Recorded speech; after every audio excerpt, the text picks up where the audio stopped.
কদিন ধরে দেখপুরে কে তোর আবার কি হলো? 1 মাস ধরে দেখে যাচ্ছিস, যাই বল তোর মনের কথা। কাজ কর না, তুই তো আমার বন্ধু তাই না? তুই আমার তুই দিন আগে যা, আমার তো ভয় করে। পছন্দ করিস তুই, আমি তো না, তাই না? তুই বল। দেখা গেল আমি গেলে আমার বন্ধুকে, দেখা গেল আমি গেলে আমার হইতো, তোর কি বলি ক। মনে সাহস থেকে যায়, ক মনের কথাটা কব ক যা। দাঁড়া, তোকে টিসপাট বাঁধে, তুই তো খেত ওটেক। আজকে তোর যেমন প্রেম কিন্তু কল লাগবি বেটা, তোর কিন্তু আজকে সুযোগ। যদি না হয় তাহলে কিন্তু আমি পোস্ট করবো, তুই আসলে প্লে বয়। ঠিক আছে।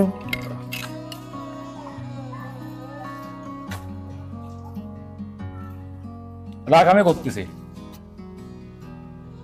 আচ্ছা শোন, আমি যাচ্ছি, যদি মাইটটার খাই যাই আমাকে বাঁচাস। মার খাবো না নে, আমি আসি, মনে ভরসা রাখ। আচ্ছা তুই এনে থাক, বেশি দূর যাস না কিন্তু, এনে বসে থাকিস। আরে যা, শালা যে কি করবি তাই ভাবতেছি।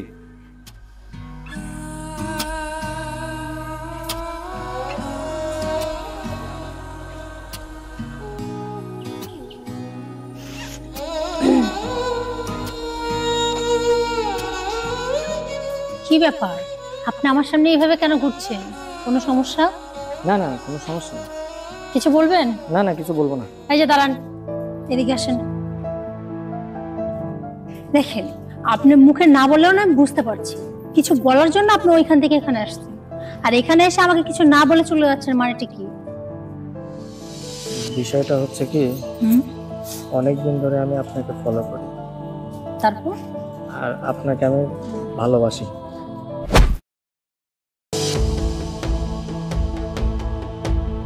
ভালোবাসেন না? এই যে আপনি যে আমি থাপ্পড়টা মারলাম, বলেন তো কেন মারলাম? আমি তোমাকে প্রপোজ করছি তাই। আচ্ছা, আপনি আমার জন্য এইখানে কতদিন অপেক্ষা করেন? প্রায় 1 মাসের মতো। 1 মাস? আচ্ছা, আর আমি এখানে কতদিন অপেক্ষা করি সেটা জানেন? না। 1 বছর? আচ্ছা এখন বলেন তো, কেন আমি 1 বছর ধরে এখানে অপেক্ষা করি? সেটার উত্তর আপনার জানা নেই। কেন করে জানেন? এই যে আপনি 1 মাস ধরে এখানে আসেন কেন? আমাকে ফলো করেন এর কারণে, এই প্রপোজটা করবেন এই কারণে, তাই তো?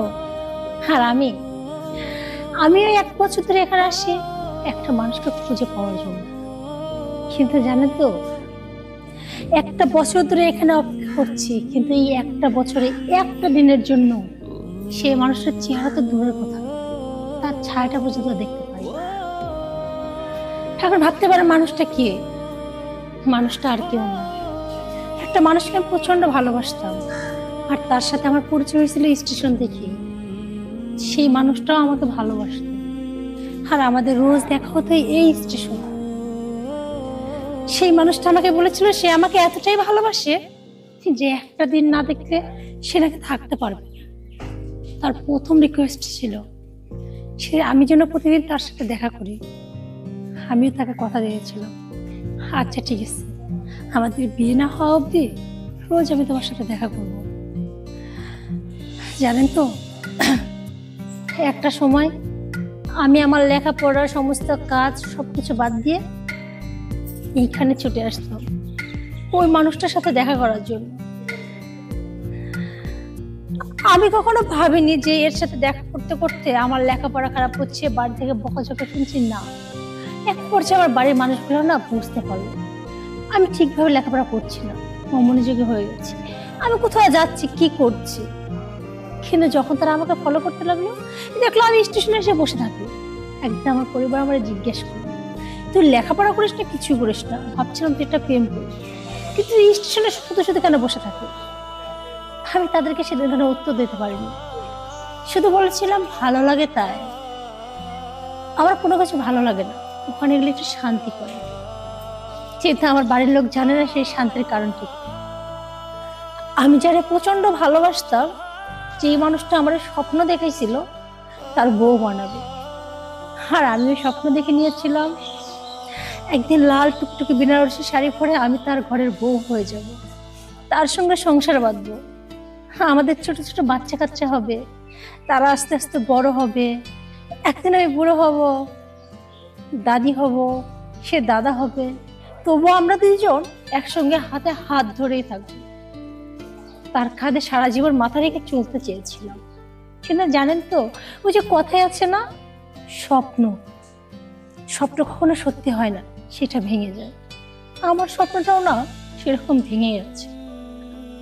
এই মানুষটা আমাকে এত ভালোবাসতো, লাস্ট যখন তার সাথে দেখা হয়েছিল সে আমাকে বলেছিল আর কিছুদিন অপেক্ষা করো, তোমাকে রোজ স্টেশনে আসতে হবে না। আমি বলেছিলাম মানে? সে বলেছিল খুব তাড়াতাড়ি আমরা বিয়ে করব। লাস্ট দিন সে আমাকে একটা সুসংবাদ দিয়েছিল, তার নাকি চাকরি হয়ে গেছে। আমি ওই দিন অনেক খুশি হয়ে গেছিলাম। সে আমাকে বলেছিল 1 মাসের মধ্যে আমার পরিবারে বিয়ের প্রস্তাব দিবে, তারপর আমাকে দিয়ে তার কাছে রেখে দিবে। ওই দিন সারা রাত আমি ঘুমাতে পারিনি। আমার কাছে মনে হয়েছিল 1টা মাস কিভাবে কাটবে। কিন্তু পরদিন যখন আমি স্টেশনে আসি, এসে আমি দেখি সে মানুষটা নাই। ভাবলাম হয়তো অফিস শেষ করে আসতে একটু দেরি হবে। অপেক্ষা করতে করতে বিকেল গড়িয়ে সন্ধ্যা হয়ে আসলো। এক সময় রাত 10টা বেজে গেল, তো ওই মানুষটা নাই। এভাবে থাকতে থাকতে সারা রাত কেটে গেল, কিন্তু এই মানুষটাকে না আমি আর খুঁজে পেলাম না। যখন তার ফোনে ফোন দিলাম, ফোনটা বন্ধ পেলাম। আমার খুব চিন্তা হচ্ছিল, মানুষটার কোনো বিপদ হয়নি তো? আমি ভেবেছিলাম সে ফিরে আসবে, সে আমাকে কথা দিচ্ছে না অবশ্যই ফিরে আসবে, কিন্তু সে আর ফিরে আসলো না। তারপর যখন আমি বাড়ি ফিরি, আমার বাড়ির লোকেরা আমাকে বাড়িতে মেনে নেয় না। এলাকার লোকজন আমার সম্বন্ধে আজে বাজে কথা বলা শুরু করে। আমি সারা রাত কোথায় ছিলাম, কার কাছে ছিলাম? আমার মা বলল, যার কাছে ছিলি তার কাছেই ফিরে যা। কিন্তু ওদেরকে না সেদিন আমি বোঝাতে পারিনি।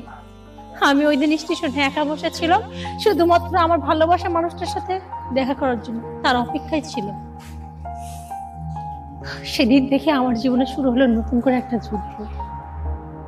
আমি বাঁচার জন্য কিছু কিছু করার চেষ্টা করলাম। কত মানুষের দাঁড়ে দাঁড়িয়ে গেছে একটা কাজের জন্য, একটু আশ্রয়ের জন্য। এক সময় আমার এক ফ্রেন্ডের মাধ্যমে আমার একটা কাজ জুটল। তারপর থেকে আমার ম্যাচে থাকা, সেই ছোট চাকরি দিয়ে আমার খাওয়া, আমার থাকা, আমার পড়া। কিন্তু আমি এত কিছুর মাঝে ভুলে যাইনি সেই প্রিয় মানুষটার কথা। তার জন্য আমি রোজ অপেক্ষা করি। আমি ভাবি হয়তো সে ফিরে আসবে, কিন্তু জানেন তো মানুষটা না আর কখনো ফিরে আসলো না। আজ 1টা বছর হয়ে গেল। আমি অপেক্ষা করতে করতে মাঝে মাঝে ক্লান্ত হয়ে যায়, তবু আমি আশা ছাড়ি না, কারণ আমি জানি ও বেঁচে থাকলে ঠিক আসবে। আমি জানি না কোথায় আছে, কেমন আছে, কি করছে, বা ওর কি হয়েছে, আর কেনই বা ও পরের দিন আসেনি।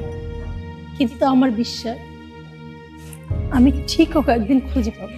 আর ওই দিন ওর সামনে দাঁড়িয়ে আমি একটা কথা জিজ্ঞেস করতে চাই, আচ্ছা ও কেন সেদিন আসেনি? জানেন তো, এর জন্য আমি রোজ স্টেশনে বসে থাকি। এখানে আসার পর নানান জন আমাকে নানান কথা বলে। অনেকে প্রপোজ করে, অনেকে বাজে প্রস্তাব দেয়, অনেকে আমাকে খারাপ ভাবে, কিন্তু আমি সেগুলা আমার এই কানে তুলব না, শুধুমাত্র তার অপেক্ষা। আচ্ছা আপনার কাছে একটা রিকোয়েস্ট করুন, আমি যদি মানুষটার ছবি দেখা, আপনি কি খোঁজ দিতে পারবেন? একটু চেষ্টা করে দেখেন না।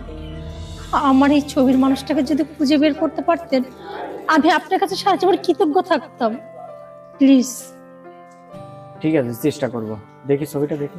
হ্যাঁ শিওর, এই যে এটা হচ্ছে সে মানুষটা। আচ্ছা ঠিক আছে, আমি চেষ্টা করব যতদূর হতে পারে আপনার সঙ্গে। আমি রোজ এখানে আসবো, যদি এই মানুষটা একটু খোঁজ পান আমাকে অবশ্যই জানাবেন। আর হ্যাঁ, আপনাকে থাপ্পড় মারছি এর জন্য সরি। জানেন তো, বহু বছর পর আজকে আপনার কাছে আমার জীবনের গল্প বলে একটু নিজের কষ্টটা মনে হচ্ছে কমাতে পেরেছি। এতদিন না বুক ভরা শুধু কষ্টই ছিল। যাই হোক সরি, তাহলে এখন আমি আসি।